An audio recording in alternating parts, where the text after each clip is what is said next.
Have you ever watched someone you love being humiliated and realized the world stayed silent?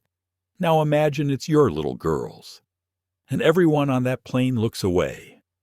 That's what happened to Elias Montgomery, a calm, successful black CEO who only wanted to take his daughters home. But when a flight crew decided he didn't belong in first class, a single moment of quiet dignity turned into a storm that shook an entire industry. What would you have done if your children looked at you, asking why people could be so cruel? Would you fight back in anger, or stand tall and choose a better kind of justice? This is not just a story about racism. It's a story about restraint, courage, and the kind of power that doesn't need to shout. A father's silence became the loudest message the world could hear. If you were him, what would your silence say? Stay with me, because what happens next will change the way you think about dignity, power, and forgiveness forever. Don't forget to like, share, and subscribe to the channel so you won't miss what comes after this unforgettable journey. The first light of morning slipped through the tall glass windows of a house perched above the Pacific. The ocean wasn't roaring that day.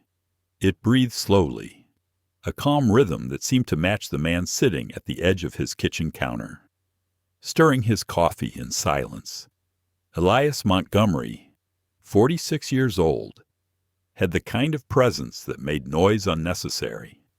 His stillness spoke louder than most people's words. He had built Aurora Air, one of America's fastest-growing private airline companies, from nothing but grit and a dream his late wife, Camille, had once whispered into existence. "Let's build something where kindness flies first," she used to say. He smiled faintly at the memory, then looked across the kitchen. Two small figures were dancing in pajamas, laughing to some pop song echoing from a tablet. "Naomi," he said gently. "Sierra, turn that down before the neighbors think we're throwing a party." Naomi, the older one 11 and already full of quiet fire, rolled her eyes dramatically, but obeyed. Sierra, 8, giggled, holding a pancake high like a trophy.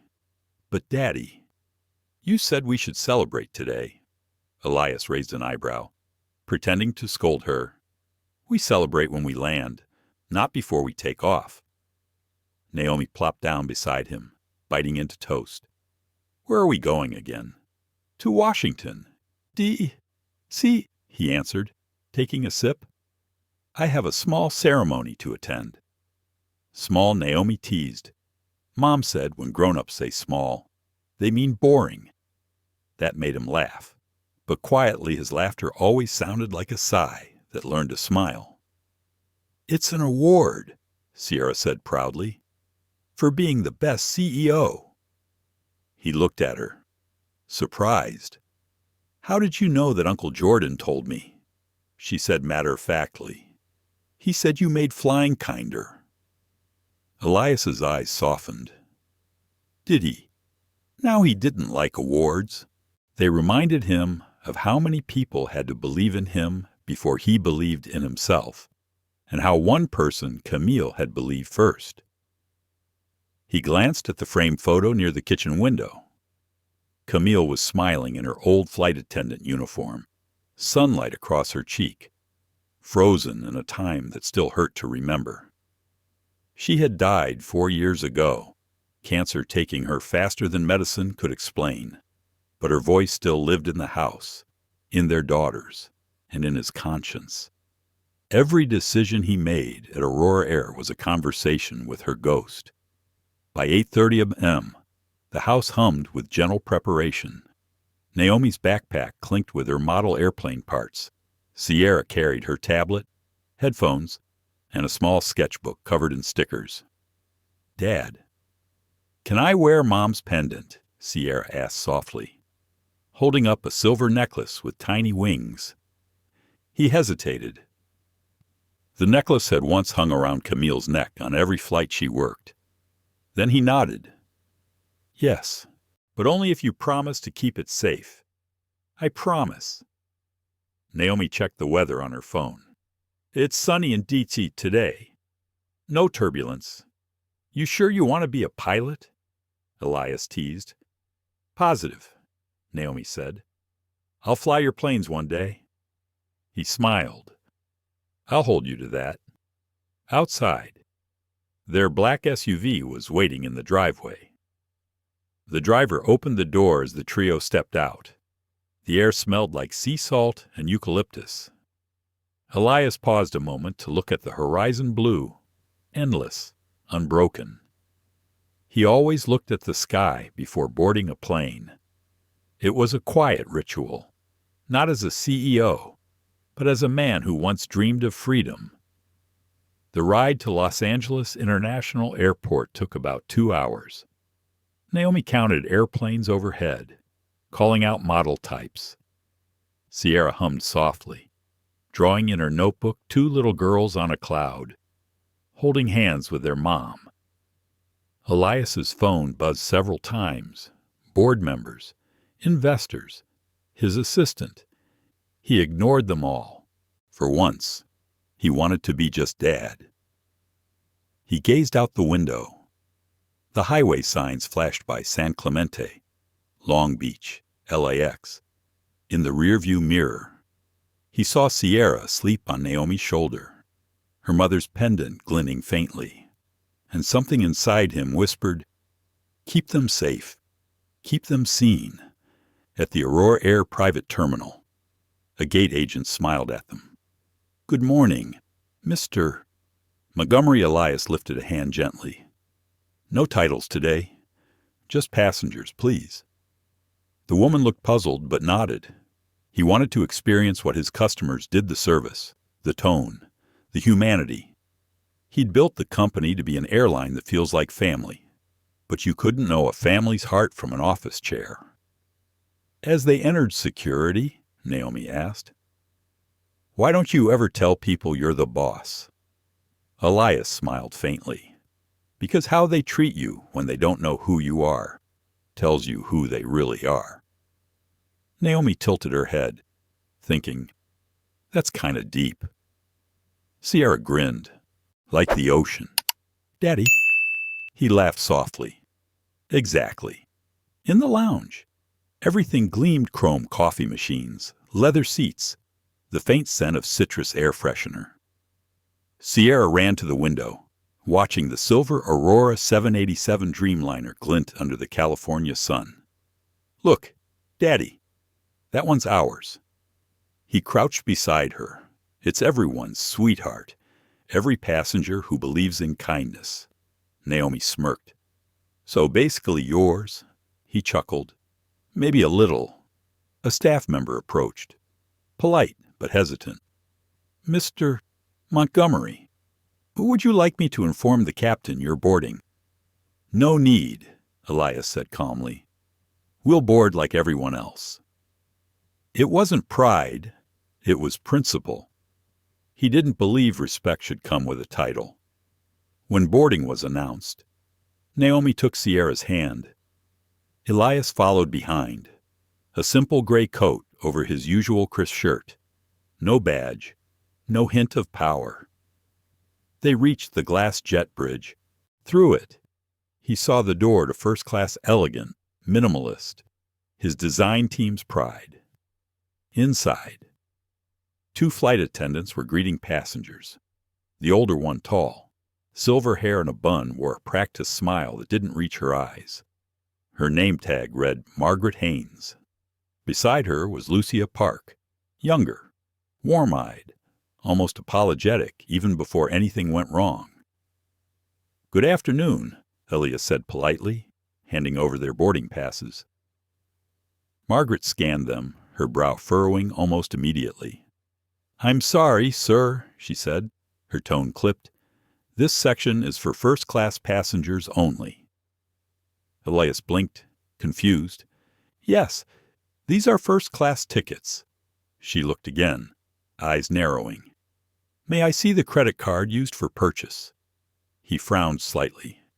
"Excuse me." "It's standard verification, sir," she said, voice low but sharp. "We've had incidents before." Lucia shifted uncomfortably, glancing around. Passengers behind began to look. Naomi tugged on her father's sleeve. "Dad, what's happening?" "Nothing, sweetheart," he murmured, forcing calm. Margaret pressed on. "If you could just step aside while we confirm these," Lucia interrupted softly. "Ms. Haynes." "I think Lucia," Margaret snapped.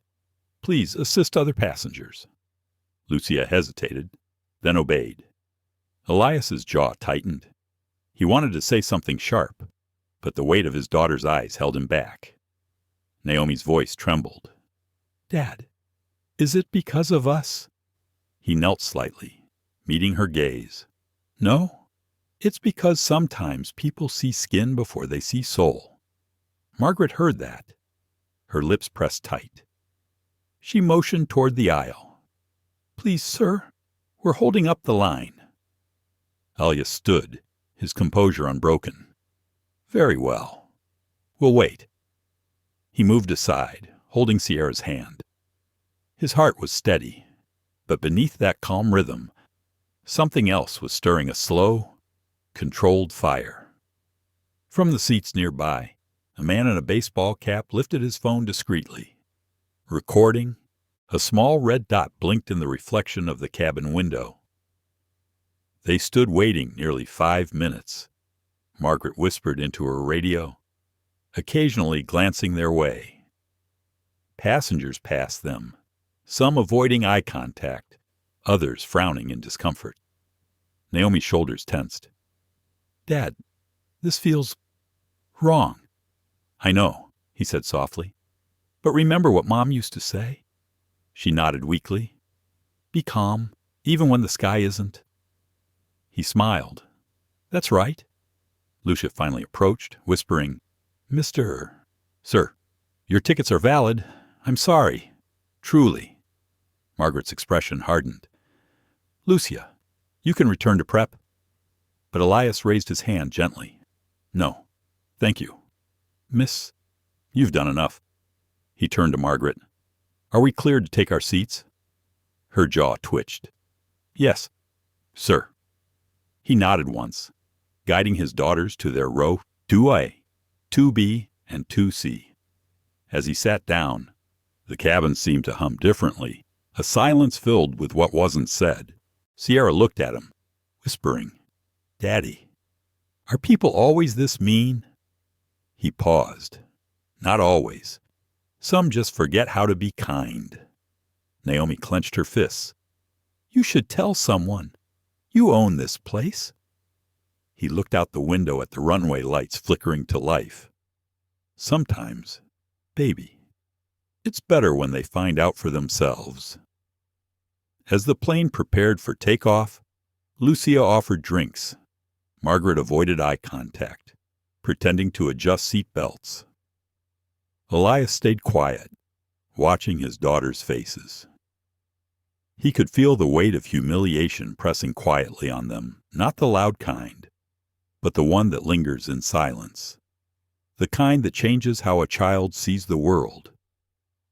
And for the first time in a long while, Elias felt anger trying to claw through his calm. He breathed deeply. "Steady, Elias," he murmured under his breath. "Steady." Outside, a jet thundered past. Inside, Naomi looked out the window. Sierra leaned her head on her father's arm, and somewhere in the quiet hum of engines, Elias Montgomery made a decision, one that would soon shake the sky itself. The engines began to hum, a steady vibration beneath the cabin floor. The soft chime of the seatbelt sign echoed through the air, but for Elias Montgomery, the sound carried a weight that had nothing to do with flying. It was the kind of silence that follows humiliation quiet, suffocating, pretending to be polite. Naomi sat upright, her jaw set. Sierra fidgeted with her mother's necklace. fingers twisting the silver wings as if they could somehow lift the heaviness that had settled inside her chest. Across the aisle. Margaret Haynes busied herself with a tablet, pretending to scroll through checklists. Every gesture of hers was precise, mechanical. It was the same efficiency she had built her career on, except this time it was hiding something else. Lucia Park moved quietly down the aisle, offering blankets and headphones. When she reached Elias, she stopped for a moment, whispering just low enough for him to hear, "Sir, I'm truly sorry about earlier. She's under pressure. It doesn't make it right." Elias looked at her. "I know pressure. It doesn't have to make you cruel." Lucia's throat tightened. She nodded once and walked away, shoulders drawn inward. Margaret glanced over, catching the exchange. "Everything all right?" "Miss Park." Lucia froze. "Yes, ma'am." "Good. Let's focus on service, not sympathy." Her voice carried, sharp enough for the nearby passengers to hear. Elias didn't react, but Naomi noticed the slight twitch in his jaw, the tightening of his fingers on the armrest. As the plane began taxiing, Elias leaned closer to his daughters. "Remember what Mom always said before takeoff?" Sierra wiped her eyes. "Trust the wings." He smiled. "Exactly. Even when the ground shakes." The engines roared, pressing them gently into their seats. Through the window, the city shrank into a sprawl of light and movement. But the tension inside the cabin refused to lift. 30 minutes into the flight, the service began. Lucia pushed the cart softly, her eyes darting between passengers and her supervisor. Margaret's voice was crisp, almost cold. "Lucia, row 1 first. Priority guests only." "Yes, ma'am." When she reached Elias's row, Lucia hesitated. "Would you like something to drink?" "Sir," before he could answer, Margaret's voice cut in. "Miss Park, skip that row for now." Lucia blinked. "But he's due, as instructed." Lucia's cheeks flushed. "Yes, ma'am." She turned the cart, trembling slightly. Naomi's face went red. "Dad, she's doing it again." Elias put a hand on hers. "Breathe." "But she's breathed." "Naomi." His calm was a mask, one built from years of boardrooms and quiet prejudice dressed as professionalism. He had fought his way through the polished corridors of corporate America, where bias was wrapped in polite words and handshakes. But this was different. This was public, and his daughters were watching. He leaned back, eyes half closed, letting the hum of the engines drown out the sting in his chest. "You can't fight fire with fire," he told himself. "Not yet." 2 hours later, turbulence hit. The cabin shook lightly, then steadied. Lucia walked by, checking seatbelts. When she reached Sierra, she smiled gently. "You okay?" "Sweetheart," Sierra nodded, her voice small. "Yes, ma'am." Margaret appeared behind her, clipboard in hand. "Miss Park, we don't address passengers' children directly. Maintain professionalism." Lucia blinked. I'll remind you of your boundaries." Margaret snapped quietly. "We're not babysitters." Elias's voice came low, even, but it carried across the aisle. "She's being kind. That's not unprofessional." Margaret turned to him. "Sir, this is a safety matter. Please refrain from interfering." He studied her for a long moment. It's interesting how often safety is used when people mean something else. Her nostrils flared, but she turned away without replying. Naomi whispered, "She's scared of you now." Elias shook his head. "She's scared of what I represent. There's a difference." As the flight continued east, the air in the cabin grew heavier. Passengers whispered, sensing the unease without knowing the cause. The man with the baseball cap, Jared, typed furiously on his phone, his earlier recording now uploaded. The title read, "They didn't know who he was." Lucia passed by again with the meal cart. She stopped beside Elias, her voice trembling slightly. "Would you like your dinner now?" "Sir." Before he could answer, Margaret swooped in. "Miss Park, this passenger was not on the pre-approved list for service priority." Lucia frowned. "He's in seat 2A. Ma'am, that's first class." Margaret smiled tightly. "Procedures have changed?" Elias looked up, eyes calm but piercing. "Ms. Haynes, may I ask what exactly changed between boarding and dinner?" Margaret hesitated, thrown off by his tone. "I'm just following policy, sir."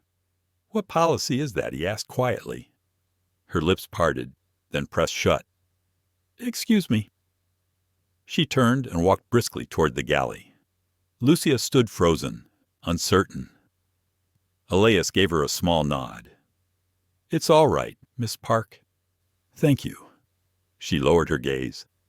"I'll bring your tray anyway." "Sir." "When she returned with the meals," Naomi whispered. "She's brave." "She's good," Elias corrected. "And that's harder." Halfway through dinner, Margaret returned. She stood beside Elias, forcing a smile that didn't hide the tremor in her hands. "I apologize if I seemed harsh earlier." "Sir," she said, "it's just that we've had incidents before. Passengers claiming to belong in first class when they didn't." Elias looked at her evenly. "So, to prevent one injustice, you commit another." Her face tightened. "That's not what I meant." "Then what did you mean?" Her voice dropped. "We're under scrutiny all the time. People assume favoritism. It's easier to double-check." Elias's tone softened slightly. "Scrutiny is not an excuse for disrespect. Every profession has it. What matters is how you carry it." Margaret looked away. "I've been in this job 30 years. I've seen all kinds of people." "Then you should know better," he said quietly. She froze, then retreated without another word. Naomi watched her leave, a spark of satisfaction flickering behind her eyes. "You got her good," Elias sighed. "There's no victory in humiliation, Naomi, even when it's deserved." The cabin dimmed for rest. Sierra leaned against him, half asleep. Naomi pulled up her blanket, still fuming silently. Elias stared at the seat back in front of him, his reflection faint in the glossy screen. He thought of Camille again, her warmth, her patience, the way she could calm passengers in a storm with nothing more than her voice. She had once told him, "People can't see their bias in the dark.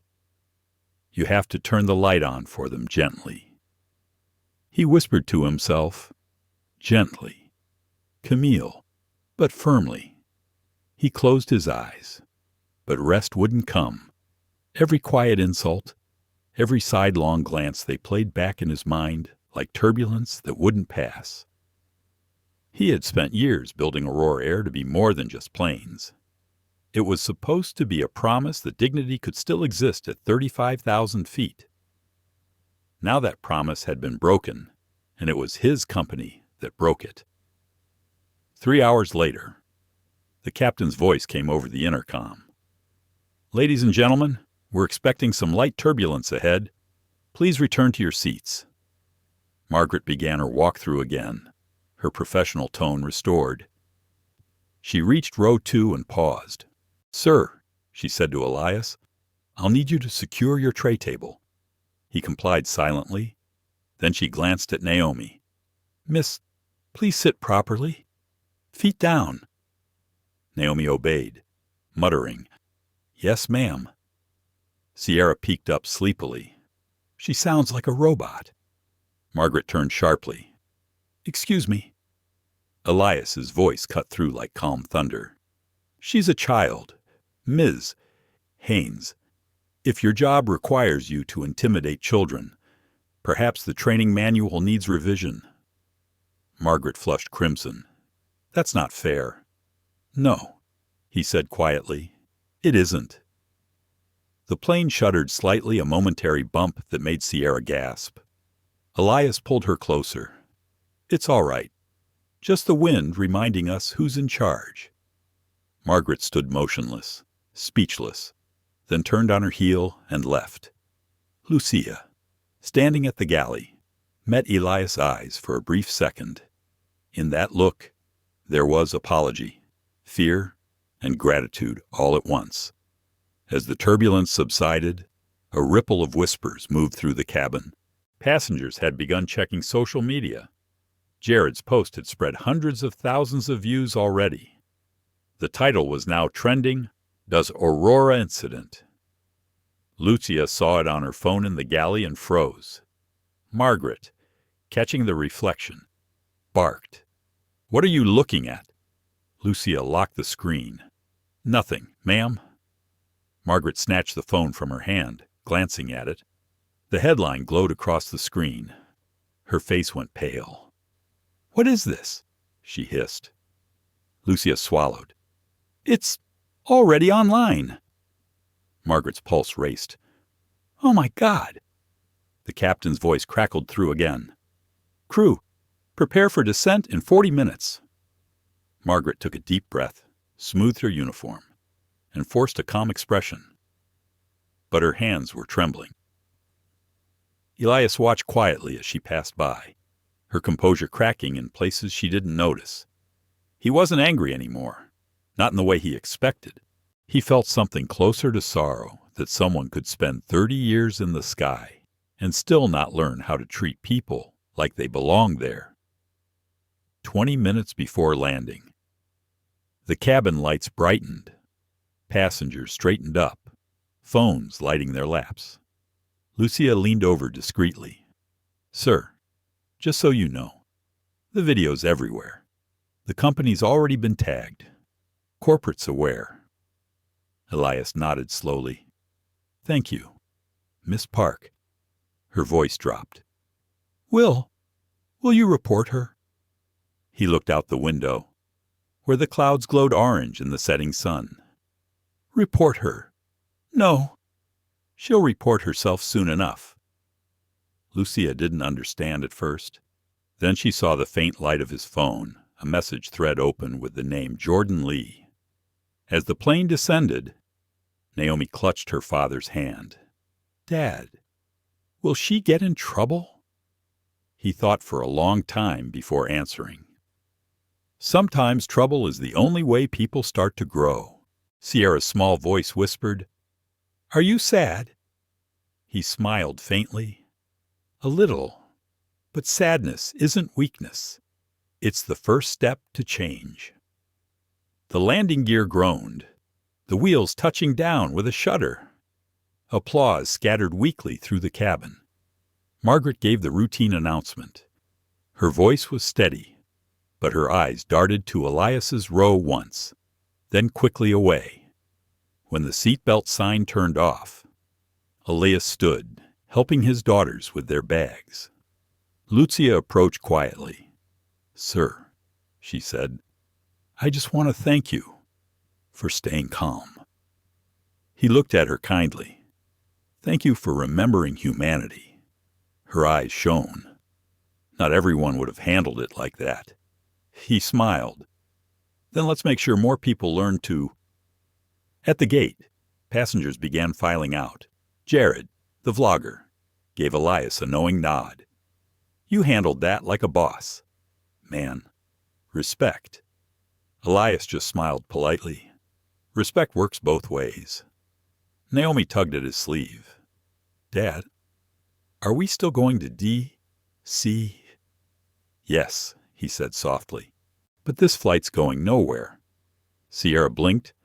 "What do you mean?" He looked toward the cockpit, where the captain and Margaret were standing in quiet conversation. "You'll see. Baby, You'll see soon. The family stepped into the terminal's cool air. Behind them, inside the cockpit, a call was coming through to the captain's headset, direct from the Aurora Air Operations Center. A quiet, level voice spoke. "This is Jordan Lee, effective immediately. Flight 212 is grounded. Crew rotation required. Mr. Montgomery's orders." The captain froze. "Copy that, sir." Margaret turned pale. Grounded. Why, the captain looked at her, something like pity in his eyes. Because kindness isn't optional. Margaret, outside. Elias stood by the window, watching through the glass as the jet sat motionless on the tarmac. Naomi and Sierra stood on either side of him. Naomi whispered, "Dad, you stopped the plane?" He nodded slowly. "No, sweetheart. I stopped the pattern." They stood together in silence as ground crews moved around the aircraft, a flurry of neon vests in motion. The sun dipped low behind them, casting long shadows across the floor, a father and two daughters, small but unbroken.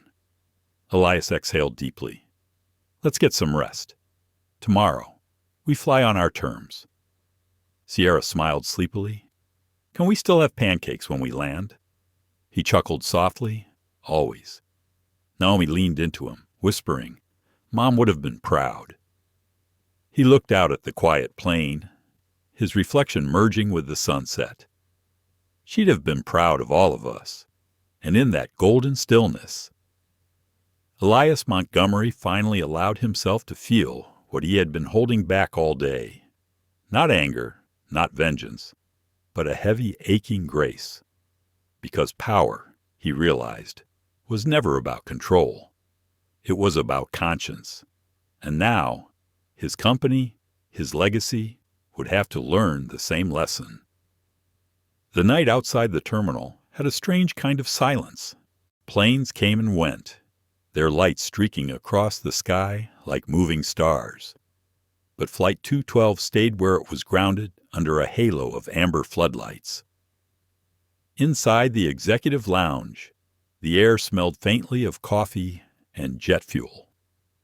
Elias Montgomery stood by the glass, watching the still aircraft. He had been watching for almost an hour. Behind him, Jordan Lee entered quietly, his footsteps barely audible on the carpet. "You didn't have to come all the way here," Elias said without turning. Jordan adjusted his tie. "Uneasy? I had to see it for myself. The clip's everywhere." "Elias, it's past viral. It's national. Aurora Awakening is trending #1. Elias exhaled slowly. "It's strange how the truth always finds a runway, isn't it?" Jordan walked closer, lowering his voice. "I've suspended the crew. HR's preparing statements, but the board's nervous.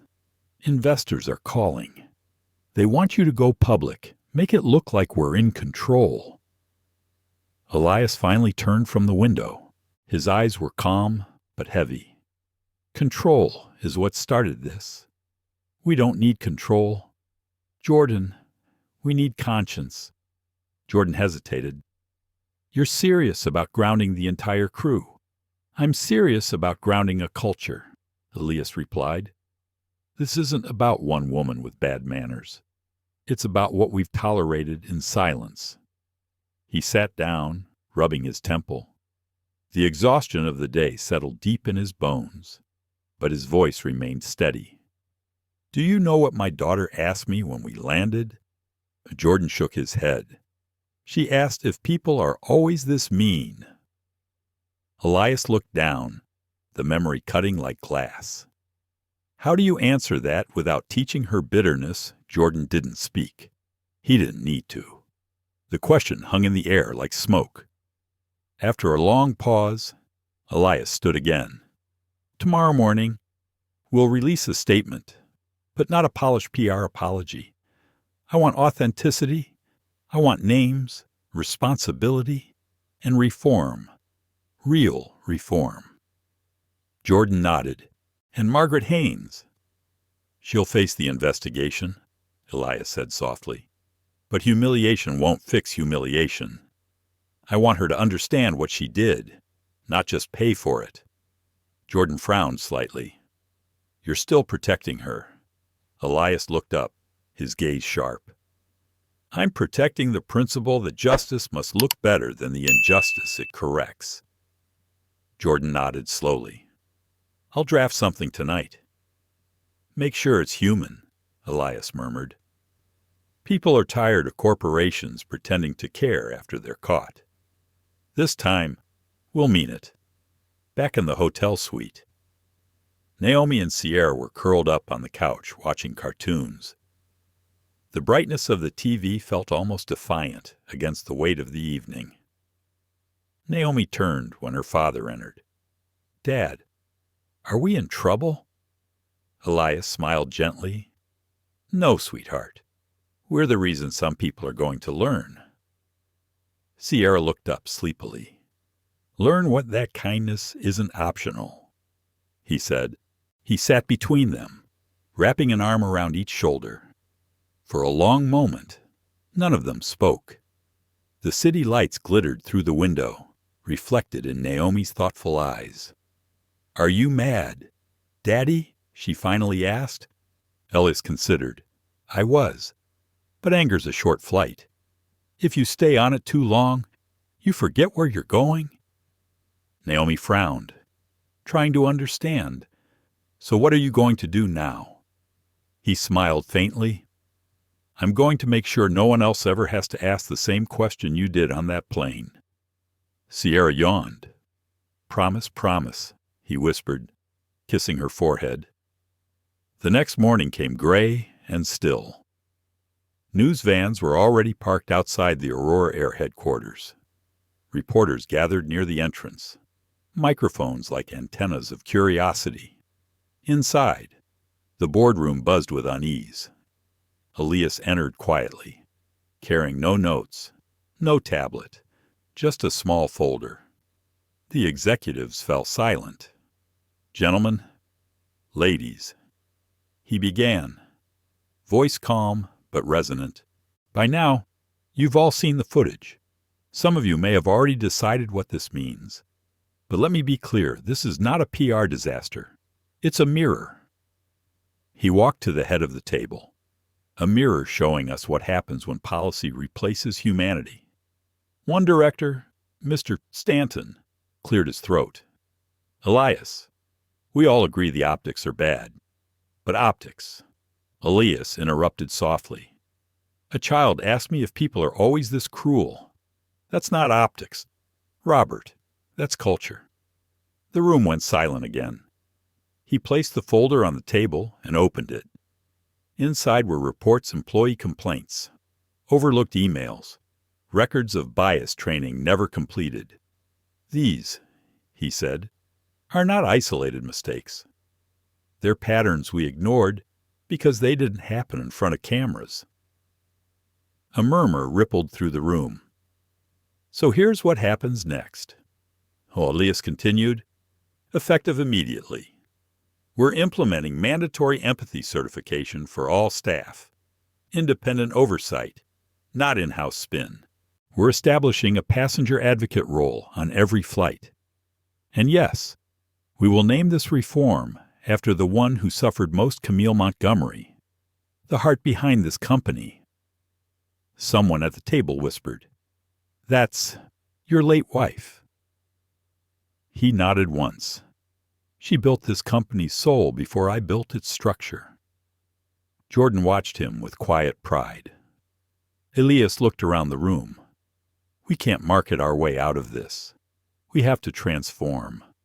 Because when passengers board an Aurora plane, they're not just trusting our safety, they're trusting our decency. By midday, the official statement went live. It wasn't the usual corporate jargon. It began simply to our passengers, employees, and every person who has ever felt unseen while traveling, we failed you. This isn't about one mistake. It's about remembering who we said we were. Aurora Air was founded to honor compassion, and we will return to that promise immediately." The statement ended with a personal signature: Elias Montgomery, founder and CEO. Within hours, major outlets picked it up. Some praised the sincerity. Others called it damage control. But the public saw something rare: humility without performance. Lucia Park read the message on her phone from her small apartment in Inglewood. Tears welled in her eyes. She texted a single line to the HR contact she'd been given: "Thank you for meaning it." Meanwhile, in a small house near Long Beach, Margaret Haynes sat staring at her laptop. Her name was everywhere on news sites, talk shows, message boards. She had become the villain of a story she never meant to write.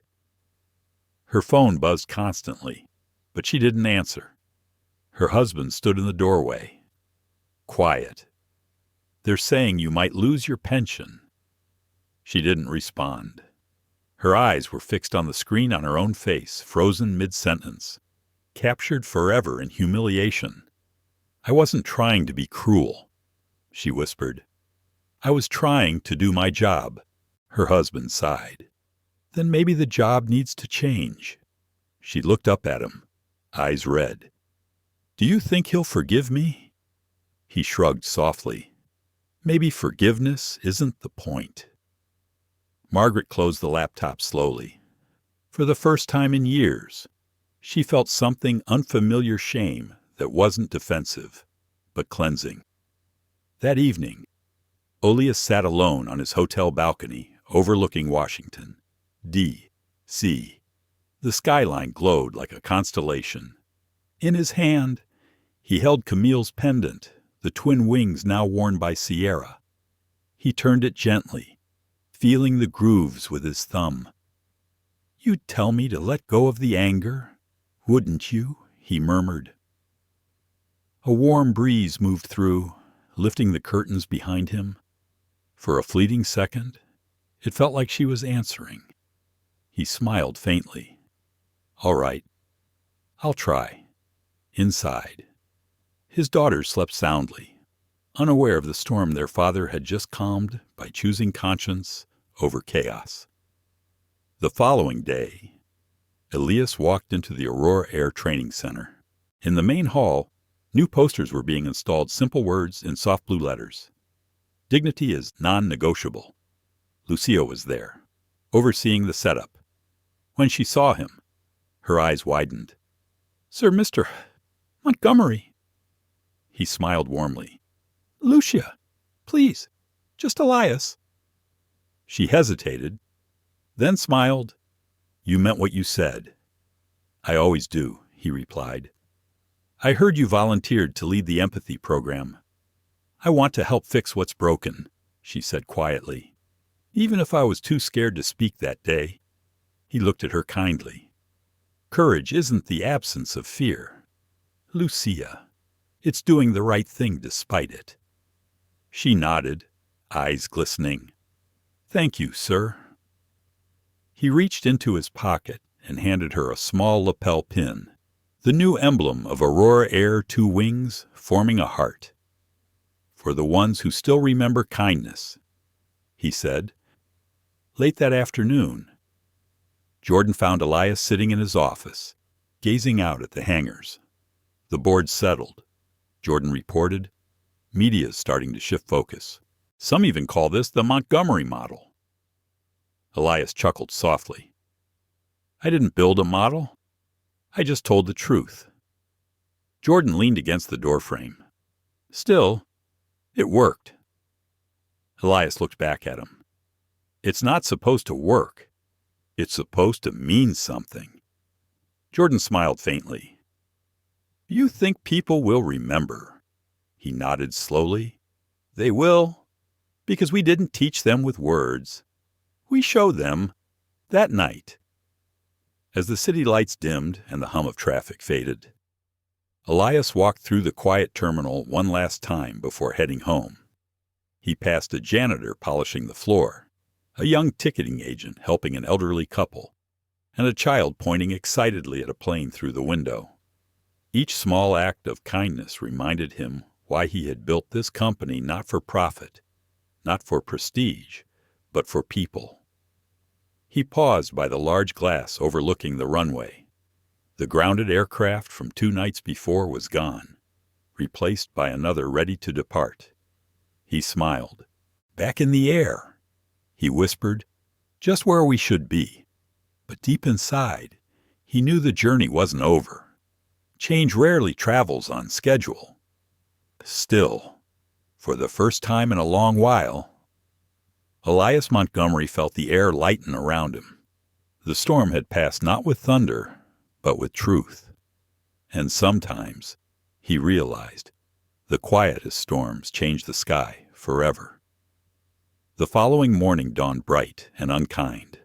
News helicopters hovered above the Aurora Air headquarters like metal vultures. The footage of Flight 212 had reached every corner of the country overnight. Breakfast shows dissected every frame. Talk radio buzzed with outrage, and social media burned with anger and admiration in equal measure.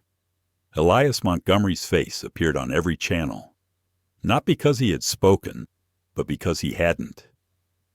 In an age addicted to noise, his silence had become louder than any statement.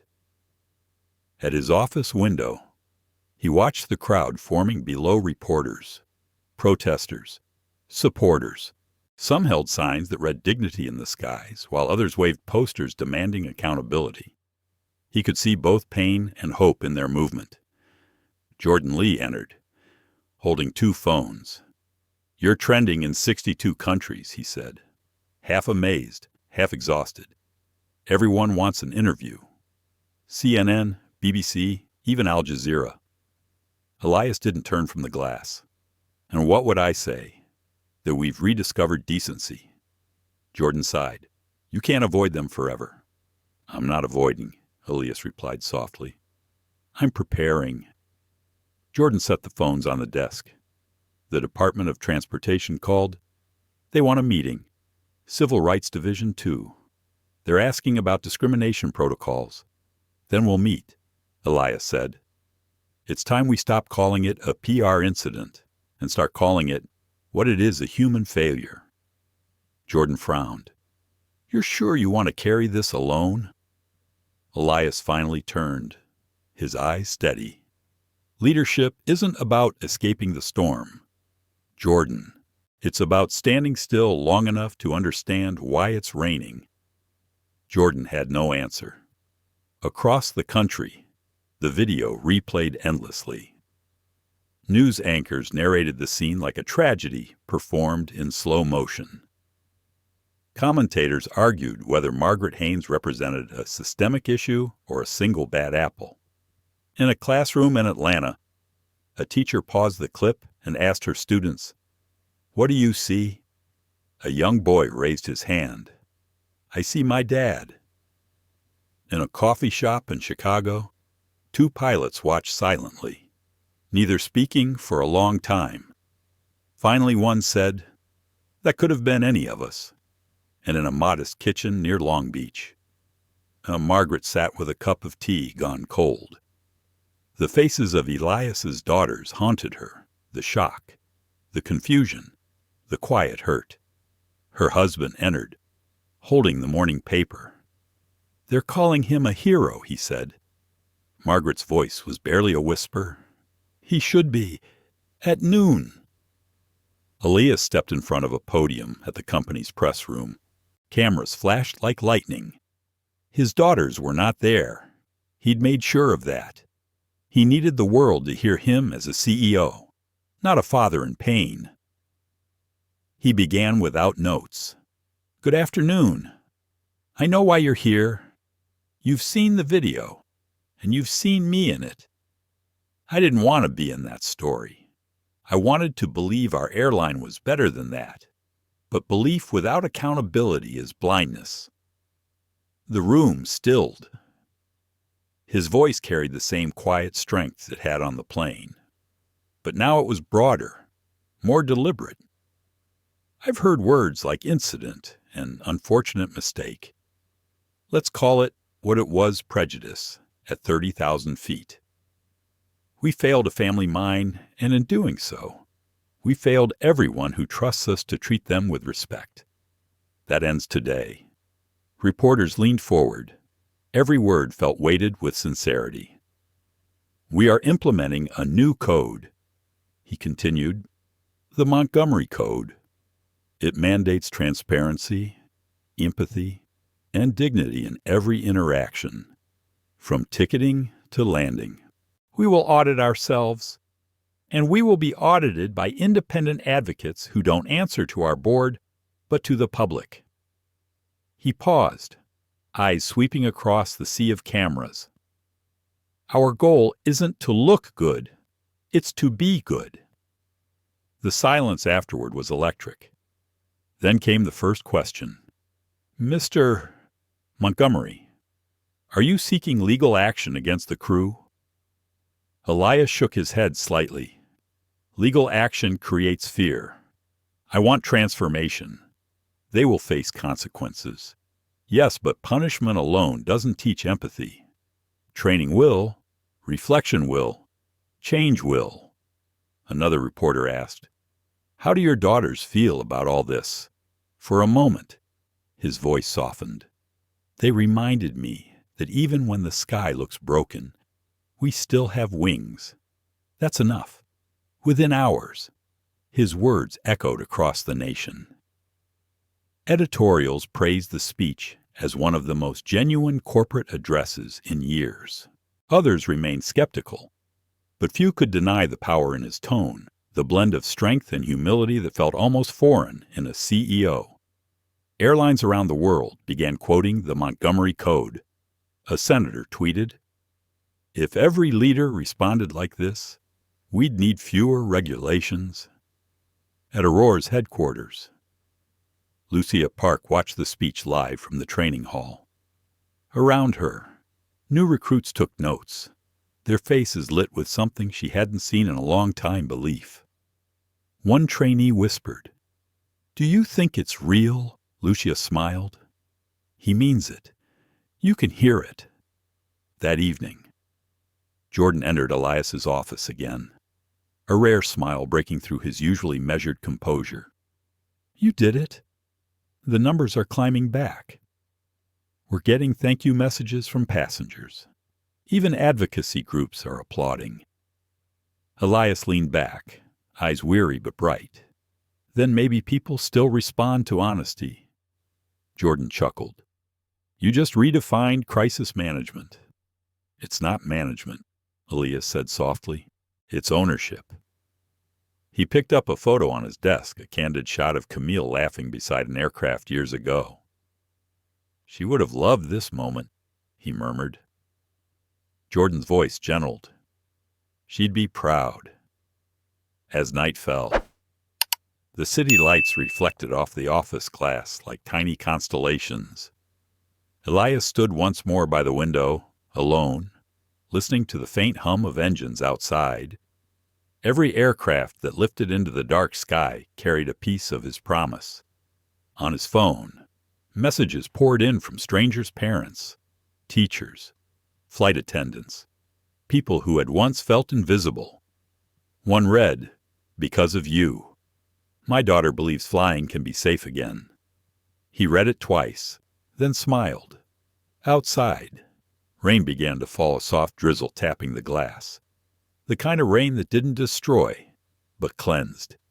He whispered to himself, the storm's not over, but maybe now. It's washing us clean, far away, in a small community center in Long Beach. Margaret walked in under that same rain. The sign above the door read Harbor Haven Food for All. Inside, volunteers served meals to the homeless. She hesitated at the doorway until a woman handed her an apron. First time the woman asked kindly. Margaret nodded. Yes, I want to help. The woman smiled. Then you're in the right place. As Margaret ladled soup into a bowl, her hands trembled slightly. For the first time in years, she wasn't in charge. She was simply serving, and it felt right. A week later, Naomi and Sierra were back in school, their classmates whispering about the video they'd seen online. Some looked at them with admiration, others with awkward curiosity. Naomi ignored it all. Keeping her chin high, Sierra, gentler, carried extra snacks for the friend who always forgot lunch. At home. Elias returned late from meetings. The house was quiet except for the faint sound of piano keys, Sierra practicing one of her mother's old songs. He stood by the doorway, listening. When she finished, she turned and smiled shyly. "Did I do it right?" He nodded, his throat tight. "Perfectly." Naomi looked up from her homework. "Dad, are people still mad?" "Some are," he said, "but most are learning." She thought about that, then smiled. "Good, because I think Mom would want that." Elias crossed the room and kissed the top of her head. She'd want us to keep flying, even through storms. Later that night, he stepped outside. The ocean breeze carried the scent of salt and memory. He looked up at the dark sky, dotted with moving lights of distant planes. He whispered into the wind, "We did it, Camille. Not perfectly, but honestly.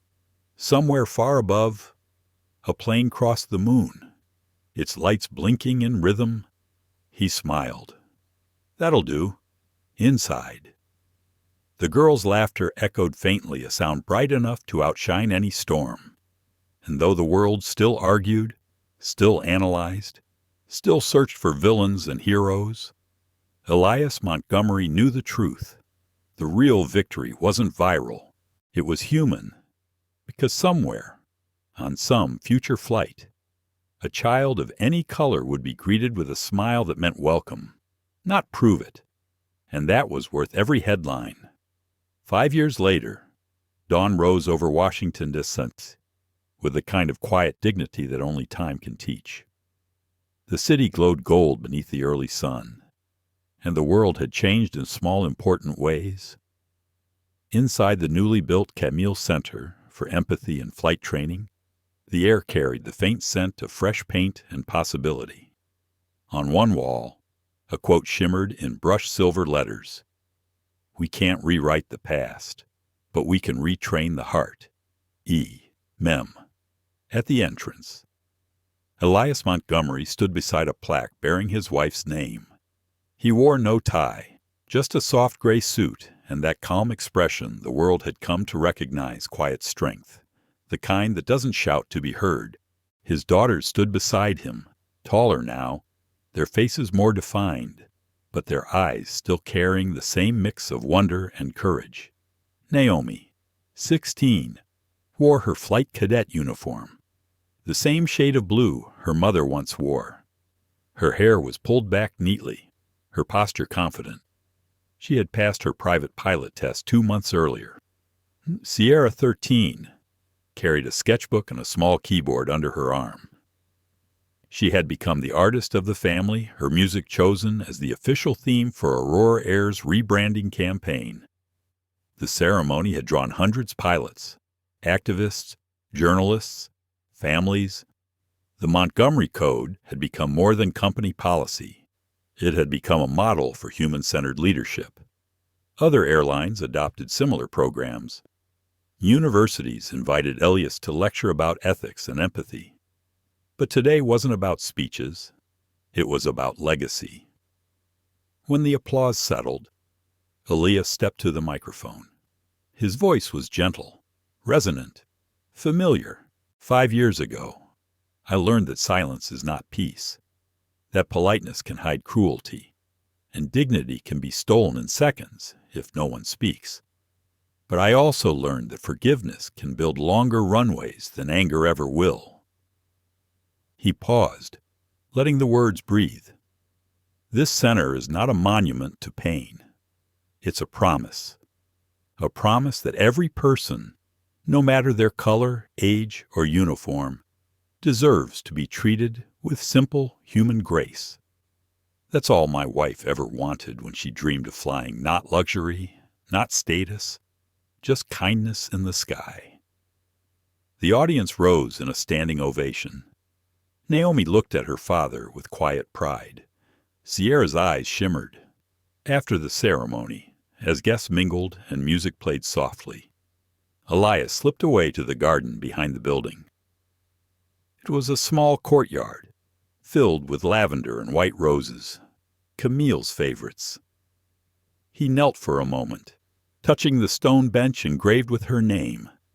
"Camille," he whispered. "We did it. Maybe not perfectly, but honestly." A soft breeze rustled through the roses, and he smiled. Later that afternoon, Elias visited one of Aurora's community outreach centers in Baltimore. The center provided free training and job placement for underrepresented workers, a direct result of the reforms he'd begun after that day on Flight 212. As he stepped inside the bustling kitchen, the smell of baked bread and soup filled the air. Volunteers moved like clockwork, laughing and chatting. Then, near the far counter, he saw a woman with silver hair pulled back neatly, her apron stained with tomato sauce. She was wiping down a table, humming softly to herself. It took him a moment to recognize her. Margaret Haynes. Her face was thinner, older, lined not by bitterness but by time and effort. She looked up and froze, her hands stilling mid-motion.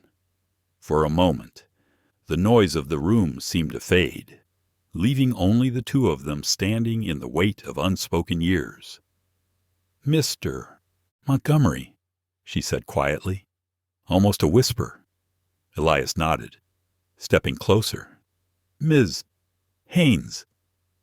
She looked down, fidgeting with her rag. "I didn't think you'd remember me. I remember everyone who taught me something," he said gently. Margaret swallowed hard. "I've been volunteering here for 3 years.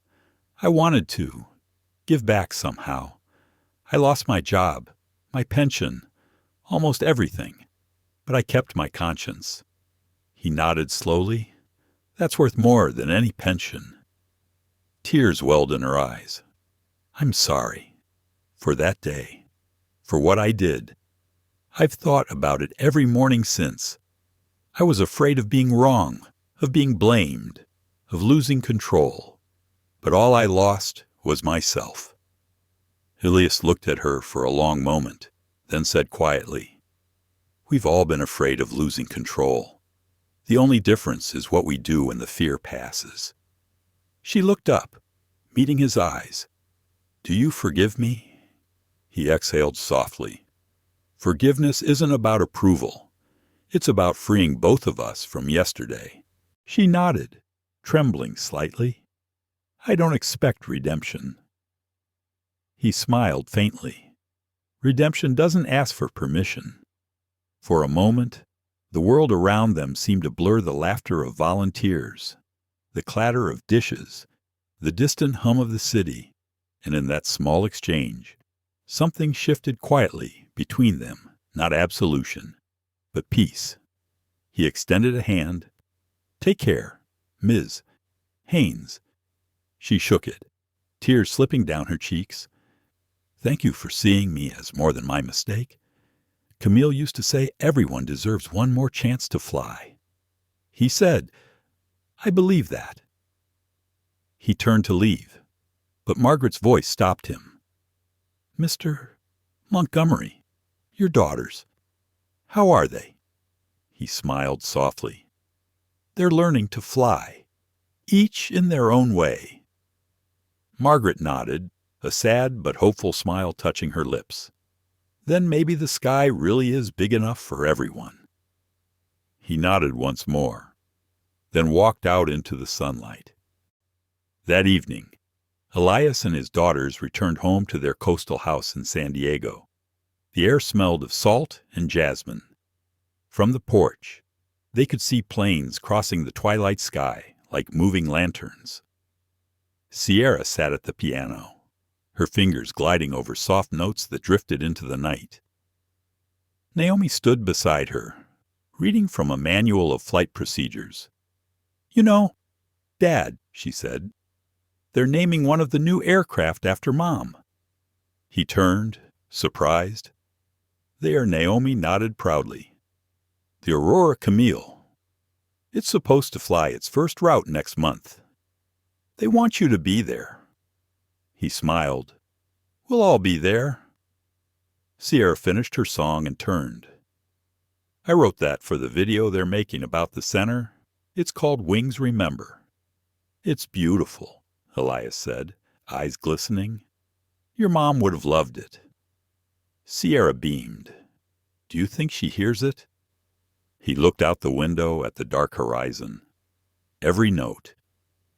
As the night deepened, the three of them stepped onto the porch. The sound of the ocean rolled gently below. Naomi pointed upward. Look, that one's ours. High above, an aurora jet soared through the clouds, its lights blinking steadily. Sierra leaned against her father. You think people on that plane are happy? He smiled. I think they're safe, and maybe that's even better. Naomi wrapped an arm around her sister. You know, Dad, when I fly for real, I'm going to make sure no one ever feels small again. He looked at her, pride shining through the weariness in his eyes. That's how you change the world. Naomi, one seat at a time. They stood in silence, watching the jet disappear into the stars. Elias closed his eyes, letting the wind brush across his face. He thought of Camille, of Margaret, of every person who had crossed his path on that long, painful journey from humiliation to healing. He whispered to himself, forgiveness isn't forgetting. It's learning how to fly higher than the hurt. A faint sound echoed from the piano inside Sierra's melody floating through the open door. A tone Naomi hummed along softly, her voice a bridge between past and future. Elias took a deep breath, feeling something rare, not pride, not victory, but serenity, the kind that comes when the world has been set gently back into place. He looked to the sky one last time before turning in. The moonlight caught the faint outline of another plane heading east, its contrail shimmering like a silver scar, healing in the dark. Fly safe, he whispered. Fly kind. The wind carried his words upward, scattering them among the stars, and somewhere far above, the night sky seemed to listen. The story of Elias Montgomery reminds us that real strength is not in reaction, but in response. When the world tried to strip him of dignity, he rebuilt a system so no one else would suffer the same wound. It's a lesson for all of us, especially as we grow older and see the cycles of hate repeat. There will always be ignorance, judgment, and cruelty, but we get to choose how we answer. We can teach by example, not by anger. Elias didn't raise his voice. He raised his standards. He didn't seek revenge. He sought reform. In our own lives, when someone disrespects us or those we love, the question becomes, will I mirror their pain or model my peace? Because sometimes the quietest act of defiance, the refusal to hate back, is what changes everything. Let this story remind you, dignity is non-negotiable, and compassion is the most enduring legacy we can leave behind. Thank you for taking this journey with us through pain, courage, and redemption. Stories like this matter because they remind us that empathy still has power and that change begins in everyday choices. If this story touched your heart, please like, share, and subscribe to our channel. Your support helps us bring more true and meaningful stories to life stories that heal, inspire, and remind us who we are. Together, let's keep believing in kindness, justice, and the strength of a quiet heart. See you in the next story.